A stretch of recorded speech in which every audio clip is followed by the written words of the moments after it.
Buenas noches. Previo a esto hicimos un sorteo porque ambas personas, las cuales van a participar, estaban en contra de la pena de muerte.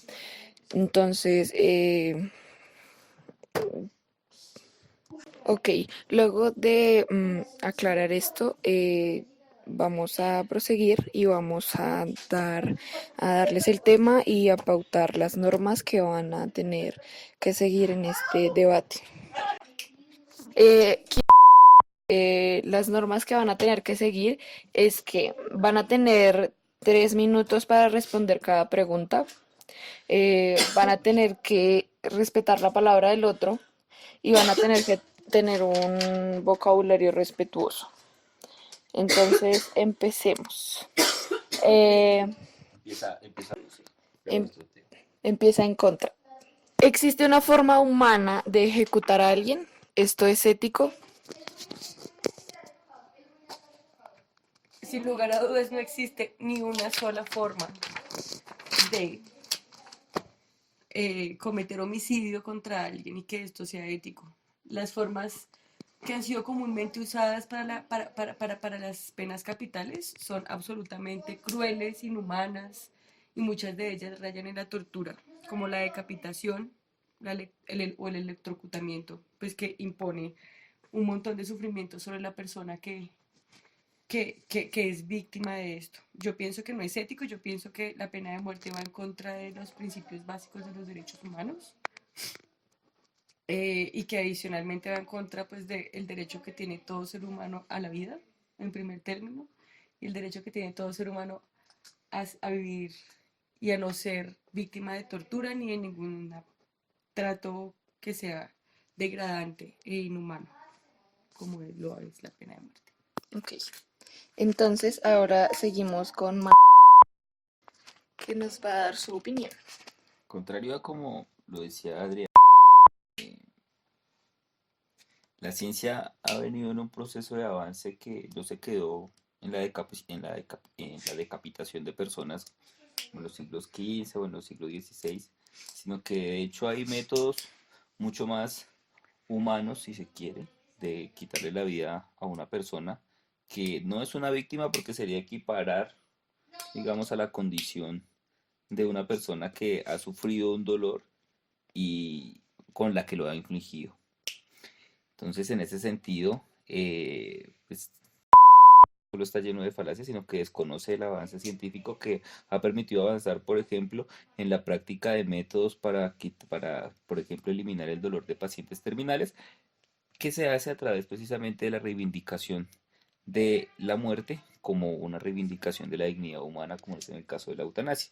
Es un caso similar y tiene una aplicación científica equivalente en el caso de la pena de muerte, ¿no? Hay formas humanas de quitar la vida a otras personas y no solamente es ético, sino que es moralmente correcto eliminar, digamos, quitarle la vida, eliminarle la vida a una persona que ha causado un dolor de similares condiciones y similares características a una persona inocente. Entonces, no estamos hablando primero de unas personas que no lo merezcan, ¿sí? No estamos hablando de una aplicación de pena de muerte para todo el mundo, sino que estamos hablando de aplicar justicia a quien ha infligido un dolor en contra de una persona inocente. Tengo una réplica. Sí, en efecto, Amnistía Internacional ha documentado los tipos o los métodos que se usan para la pena de muerte y prueba que ninguno de los métodos usados son éticos y en efecto sí infringen sufrimiento. Esta entidad documenta 5 tipos, dos de los que ya mencioné, pero también el ahorcamiento, la inyección letal y el homicidio por arma de fuego. También quisiera cuestionar la categoría de víctima que Manuel ha expuesto, pues porque si bien está hablando de un castigo, lo que olvida mencionar es que claro que la persona que es víctima de homicidio por pena de muerte, pues sí se convierte en víctima, en este caso víctima del Estado que lo ejecuta. ¿Alguna réplica? Listo. De hecho, en el mismo estudio que hace Amnistía Internacional que señala Adri, eh, ellos aceptan, digamos, por un lado, que no estamos hablando de privar de la vida a una persona que es inocente, sino que estamos hablando de ejecutar a una persona que cometió un delito de igual envergadura, pero también estamos hablando, digamos ya extendiendo un poquito más hacia otras cosas, de que la calidad de víctima es una categoría penal y es una categoría penal que se aplica, ¿sí?, a personas que han sufrido eh, siendo, digamos, sujetos pasivos, una conducta que les ha violado sus derechos, ¿sí? Ahora, dentro de las condiciones que tenemos los seres humanos, como digamos, que vivimos en un estado moderno como este, digamos, lo que hacemos es facultar al Estado precisamente de la capacidad de privar determinados derechos cuando cometemos algún tipo de delito. Ese es el caso del derecho a la vida, pero Ya, también es el caso del derecho a la libertad, se que acabó el tiempo. también es restringido en algunos casos. Ok. Eh, seguimos. Listo. Entonces, eh, esta técnica puede ser usada de forma irresponsable con fines opresores o de cohibir algún comportamiento. ¿Qué opina usted?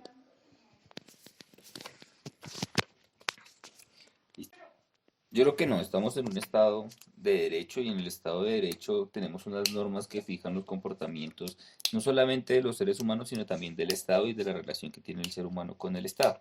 En ese sentido, estamos hablando de que la pena de muerte se ejecuta en el marco de un proceso penal y es un proceso penal que precisamente se organiza para proteger las garantías humanas y dentro de ellas hay uno fundamental que es el derecho al debido proceso. Casi que el derecho al debido proceso lo que hace es eliminar el riesgo de condenar a personas inocentes con esta pena o con cualquier otra pena, porque además, digamos, en el marco del derecho al debido proceso, hay otros derechos como el derecho a la defensa, como el derecho también a la libertad, que están protegidos totalmente tanto por los jueces de la República como por los demás operadores jurídicos.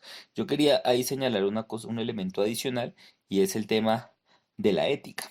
Y digamos, para devolverme un poquito, ya habiendo acotado esta pregunta rápidamente, en cuanto al tema de la ética, digamos, lo que no es ético es tener una reincidencia de más del 80% de los casos, esto según un estudio de la Fiscalía General de la Nación, y no es ético tampoco tener unas condiciones de hacinamiento de las personas recluidas en las cárceles colombianas que aumentó desde entre el año 2007 y el año 2014 al 52,9% el hacinamiento de las condiciones de hacinamiento. Entonces, creo que de hecho lo más humano y lo más ético y la salida más humana y más ética no es la privación de la libertad, sino que es la ejecución de las personas que han cometido, repito, un delito de similar envergadura.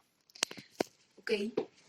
Bueno, con relación a lo que mencionas, yo sí creo eh, que de hecho es la pena de muerte va en- me gustaría empezar más bien diciendo que la mayoría de los países que actualmente todavía tienen la pena de muerte como uno de sus castigos o castigos que castigan penalmente conductas gravísimas con la pena de muerte son los países más antidemocráticos del mundo, ¿cierto? Estamos hablando de China, estamos hablando de Irán, estamos hablando de Arabia Saudita, estamos hablando de Vietnam, estamos hablando de Irak, estamos hablando de los Estados Unidos que acaba de retirarse de los protocolos ambientales y que sistemáticamente ha sido un país que, si bien ha ostentado un discurso de derechos humanos, sabemos que tanto internamente como en su política exterior ha sido reiteradamente negador, digamos, de estos derechos humanos que profesa. También creo que es importante decir que sí existen fallas, no solamente en el proceso penal, y eso lo prueban las más de 160 personas que han sido exoneradas después de haber sido condenadas a penas de muerte en los Estados Unidos, sin tener cifras ciertas de otros países, sino también las condiciones. Y creo yo que podemos hablar de un Estado social de derecho cuando podamos hablar de que hemos superado todas las causas de discriminación que existen al interior de ese Estado social de derecho. Y esto ocurre con la pena de muerte y de hecho ha sido probado que la pena de muerte ha sido usada principalmente contra personas en condiciones socioeconómicas bajas, es decir, a gente pobre, y también en condiciones de discriminación por raza, por ejemplo. Eh, para cerrar mi idea, solamente quiero reiterar que diversos estudios han demostrado que la pena de muerte ha sido usada efectivamente de forma discriminatoria y que reproduce un sistema judicial que tiene que revisarse. No podemos hablar que es ético y que una solución ética al hacinamiento en las cárceles colombianas sea la pena de muerte, en vez de repensar la política criminal que está castigando y que está cada vez inventando unos delitos que son más, que son casi que ilógicos. Se acabó el tiempo. Ok, sigamos. Vale.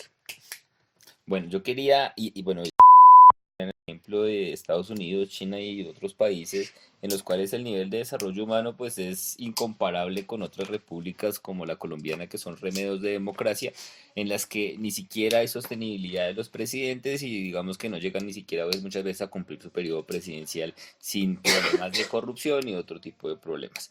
En ese sentido, creo que tal como el hecho de que los Estados Unidos y China, por ejemplo, o, Emiratos Árabes, la India, sean países, digamos, en los cuales la pena de muerte está vigente y sean países con un nivel de desarrollo humano como el que tienen, lo que demuestra, por el contrario, es que es el camino para avanzar hacia la garantía de las libertades individuales y la garantía también de los derechos de las personas que viven en ese país. Es decir, que la aplicación de la pena de muerte, en las mismas palabras que lo dice Adriana, es totalmente proporcional a el desarrollo y al potencial de desarrollo que tienen las naciones con donde existe una democracia real. Mi Ok. réplica. Sí, sí. No, la réplica que no le gusta tanto hablar de los Estados Unidos, que quiero poner en la arena es la siguiente. Primero, pues que está demostrado que la pena de muerte se ha aplicado sobre todo en sistemas de justicia que son poco parciales. Y segundo, que no existe pruebas, y así lo corrobora la Academia Nacional de Ciencias de los Estados Unidos, de que en efecto la pena de muerte pues como que sea un incentivo para que las personas dejen de cometer crimen, ¿cierto? Y esto versus otras políticas que desde lo social podrían aportar mejor a una construcción de una sociedad como la manifiesta, como la sociedad de ensueño democrática y liberal. A mí lo que me llama la atención es que la política No criminal, una puedes, cantidad de no cosas puedes que podrían ser, interrumpir, pero no puedes nunca dice cuáles son. interrumpir, Los debates son así, no la verdad. puedes interrumpir. Ok, entonces la siguiente pregunta sería, ¿cómo crees que puede ayudar la pena de muerte y por qué deberíamos apoyarla o rechazarla? Bueno, yo creo que la pena de muerte no ayudaría en nada, precisamente por eso mi posición es absolutamente en contra. Pienso que la solución, digamos, al crimen no se basa en una política punitiva, sino más bien en atacar las causas estructurales que hay detrás de ese crimen eh, y que tienen que ver con unas condiciones sociales y económicas que empujan a unos grupos vulnerables a, digamos, a estar expuestos a ese tipo de políticas, perdón, a ese tipo de entornos que los lleva al crimen. Pienso que la pena de muerte es un retroceso en la evolución humana. Pienso que no debería existir porque la pena de muerte es irreversible y se han cometido muchísimos errores, errores como los que ya mencioné, los 160 casos exonerados después de la pena de muerte en los Estados Unidos desde el año 75, o casos tan penosos como lo que ocurrió con los 5 chicos casualmente afroamericanos y latinos en Estados Unidos, en Nueva York, en 19 de abril de 1989, que fueron falsamente condenados por violencia sexual o, y por atacar a una chica. Pienso además que, como ya lo mencioné, no disuade el crimen y que ahí deberían haber otras políticas que lo hagan. Y también pienso que la pena capital, sobre todo en países cuyos sistemas políticos y sistemas jurídicos son tan débiles como el colombiano, pueden ser utilizados como una herramienta política, ¿cierto? Lo demostró el caso de Irán, perdón, lo demostró el caso de Sudán, y en un país como en las condiciones de polarización en las que estamos actualmente y de interferencia del Ejecutivo en los asuntos de la rama jurídica, pues creo que yo que es un altísimo riesgo que no podemos correr, y más en un contexto como en el que estamos. Se acabó el tiempo. Yo obviamente sí considero que tiene una gran utilidad la pena de muerte y creo que tiene una gran utilidad digamos, porque es el único mecanismo efectivo que tenemos para que no exista, por ejemplo, reincidencia. Hablaba y quiero repetir esta cifra: el 80% de los casos de personas condenadas salen de la prisión y continúan delinquiendo. Esto quiere decir que la pena de muerte podría ser una solución para este problema, pero también podría ser una solución para el problema de hacinamiento, y qué pena soy reiterativo en eso. El otro asunto, porque creo que puede llegar a ser útil, tiene que ver precisamente con la utilidad social que tiene la pena de muerte, ¿sí? Y es que, contrario a lo que señalaba Adriana, yo sí creo que la pena de muerte puede ser un ejemplo, digamos, claro para que las demás personas se restrinjan de cometer delitos. Em, Quería señalar también, digamos que tal vez, digamos, la poca efectividad de los países donde se aplica la pena de muerte es que tiene que ver con las restricciones que le han sido impuestas a la pena de muerte también, ¿no? Digamos, considerar que la pena de muerte está totalmente permitida en países como Estados Unidos o como en China es una falacia, y es una falacia porque realmente se aplica para, digamos, tiene cuatro restricciones que son profundas, que yo creo que se deberían levantar. Por ejemplo, que en algunos países no se puede aplicar pena de muerte para menores de 18 años, por ejemplo, que no se puede aplicar pena de muerte para enfermos mentales, o que no se puede implementar la pena de muerte para opositores políticos y para mujeres embarazadas. Yo creo, por el contrario, que llegar incluso a tocar estas fibras sensibles de la sociedad puede cimentar, digamos, generar un remesón y realmente convertir en efectiva la amenaza de que no se puede vulnerar los derechos de las personas sin asumir una consecuencia.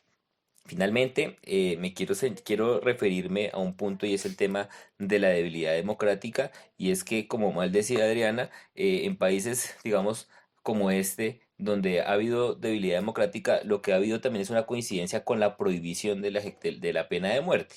Entonces, si ustedes se fijan, en un país como Colombia o los países de Cono Sur, Chile, Argentina, en esos países donde proliferaron las dictaduras militares y donde hubo una gran violación a los derechos humanos, esto va a coincidir, este fenómeno va a coincidir con la prohibición de la pena de muerte. Entonces, lo que obliga a prohibir la pena de muerte al Estado es quitarle la capacidad para poder ejercer justicia en contra de los criminales, y obligar muchas veces a los agentes estatales a actuar en la ilegalidad.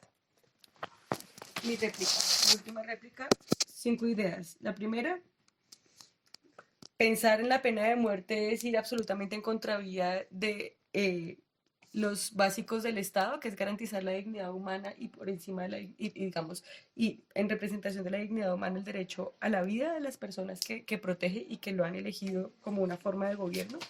Segundo, que es una lástima, pero que es en un país tan acostumbrado a la muerte y tan acostumbrado a la guerra y que le importan tan poco los muertos, pues obvio que la solución al hacinamiento carcelario pues es matar gente. Digamos que ese es el tipo de gobernantes y refleja clarísimamente el tipo de ideología de las personas que están ahorita dirigiendo el gobierno de nuestro país.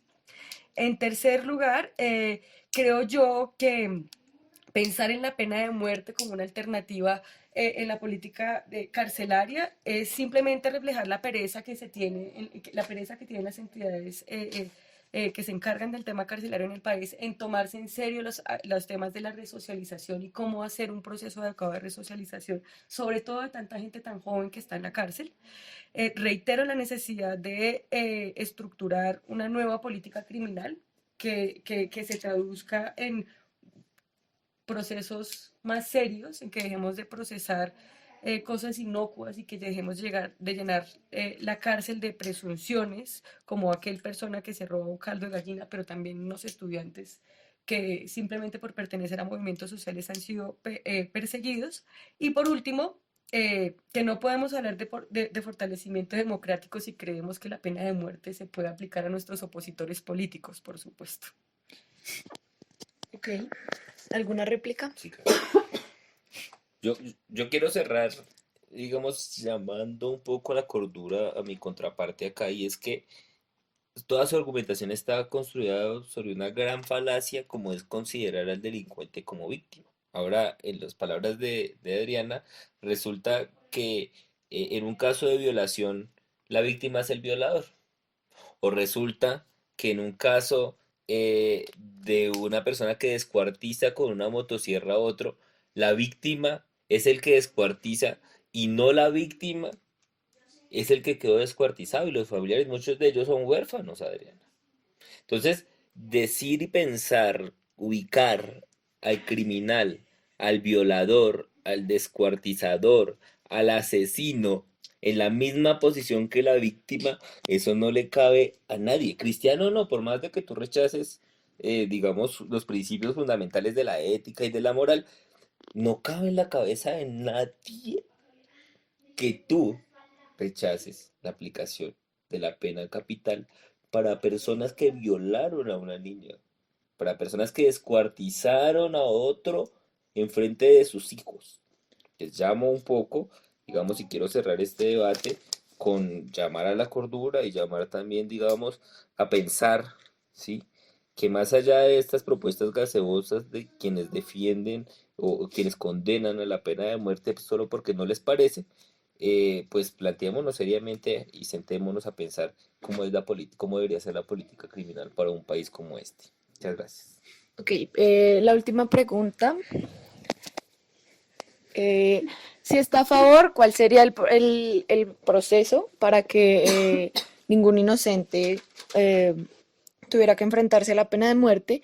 Y si está en contra, ¿cuál sería el proceso que debería seguirse, pues, para reemplazar la pena de muerte?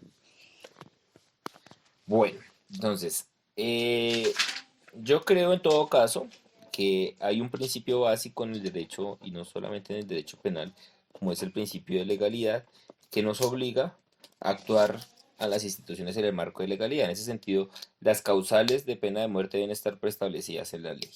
Entonces, bueno, acepto el debate frente a si eso no, digamos, el, si la pena de muerte debe aplicarse para todos los casos, podríamos llegar a restringirlo en algunas cosas, listo, para opositores políticos, pero creo que en todo caso tendrían que estar, digamos, restringidas o fijas en la ley para saber, digamos, para autorizar al legislador a aplicar la pena de muerte. Luego, pues esto obviamente, digamos, entra en un proceso, digamos, que es un proceso además de carácter adversarial como nuestro proceso penal, donde tanto la defensa como la persona que acusa tienen la posibilidad de presentar sus pruebas y desvirtuar, por ejemplo, la presunción de inocencia. En ese sentido, digamos, son tres pasos básicamente los que propongo: dejar las condiciones bajo las cuales es aplicable la pena de muerte y dejarlas, digamos, como un mandato legal. Dos, pasar, digamos, estos procesos bajo, por ejemplo, todos los principios de aplicación del régimen probatorio colombiano, pero también, en un tercer lugar, digamos, también tenemos que tener en claro que las personas que son sometidas, que son incluso las personas que son vencidas en un juicio, tienen la posibilidad de apelar, ¿sí? Y de presentar recursos extraordinarios como la casación o como la revisión ante los máximos tribunales del país. Ok. Adriana. Bueno, yo creo que son varios los elementos que deben tenerse en cuenta para poder garantizar la aplicación de justicia sin que ésta raye en la violación al derecho a la vida fundamental que tenemos todos, que sería, pues, digamos, la pena de muerte. De acuerdo con mi compañero, digamos que lo primero que hay que garantizar y que fortalecer es el sistema de defensa jurídica público, ¿cierto? Para garantizar efectivamente que se cumpla el principio de legalidad que Manuel enuncia, pero además, pues que se puede garantizar el debido proceso de todas las personas que están involucrados en él.